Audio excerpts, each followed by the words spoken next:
बात करते हैं ग्लोबल वार्मिंग की। दुनिया पर जब ग्लोबल वार्मिंग का खतरा तेजी से मंडरा रहा है, ऐसे में प्रधानमंत्री नरेंद्र मोदी दुनिया को ग्लोबल वार्मिंग से निपटने के लिए राह दिखा रहे हैं। हरित ऊर्जा यानी ग्रीन एनर्जी के जरिए दुनिया को बचाने की जुगत में लगे हुए हैं। प्रधानमंत्री नरेंद्र मोदी फ्रांस की 2 दिवसीय यात्रा पर हैं। इंडिया एनर्जी वीक 2025 को वर्चुअली उन्होंने संबोधित किया। इस दौरान पीएम मोदी ने कहा कि 21वीं सदी भारत की सदी है। भारत हर सेक्टर में आगे बढ़ रहा है। अगले 2 दशक भारत के लिए काफी महत्वपूर्ण है और भारत केवल अपनी ही नहीं बल्कि पूरी दुनिया की विकास यात्रा को गति दे रहा है। सुनिए। दुनिया का हर एक्सपर्ट आज कह रहा है कि 21st सेंचुरी भारत की सेंचुरी है। भारत की एनर्जी एम्बिशंस 5 पिलर्स पर खड़ी है। हमारे पास रिसोर्सेज हैं जिनको हम हार्नेस कर रहे हैं। दूसरा, हम अपने ब्रिलियंट माइंड्स को इनोवेट करने के लिए प्रोत्साहित कर रहे हैं। तीसरा, हमारे पास इकोनॉमिक स्ट्रेंथ है, पॉलिटिकल स्टेबिलिटी है। चौथा, भारत के पास स्ट्रेटेजिक ज्योग्राफी है जो एनर्जी ट्रेड को ज्यादा आकर्षक और आसान बनाती है।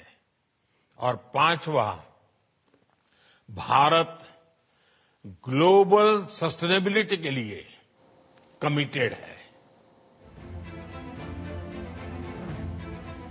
तो बात अगर इंडिया एनर्जी वीक में प्रधानमंत्री नरेंद्र मोदी से जुड़ी हुई प्रधानमंत्री की 5 बड़ी बातों की करें तो 2030 तक एक बड़ा लक्ष्य रखा गया है। टारगेट, एक डेडलाइन है।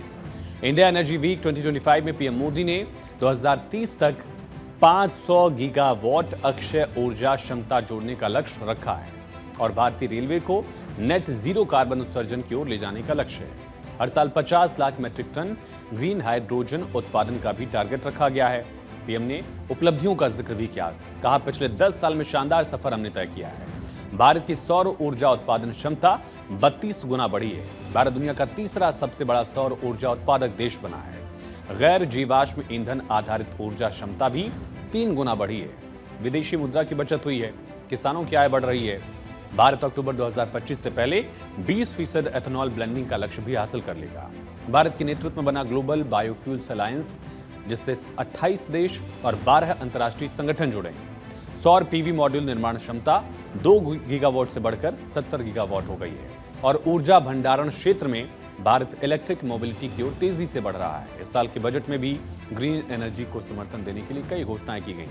जैसे मेट्रो जीरो एमिशन पर चलती है, उसी तरह से इंडियन रेलवे को भी जीरो एमिशन तक पहुंचाने का टारगेट पीएम ने दे दिया है। Bharat energy week exhibition global स्तर पर एनर्जी सेक्टर से जुड़े लोगों के लिए एक नया सेंटर बन गया है।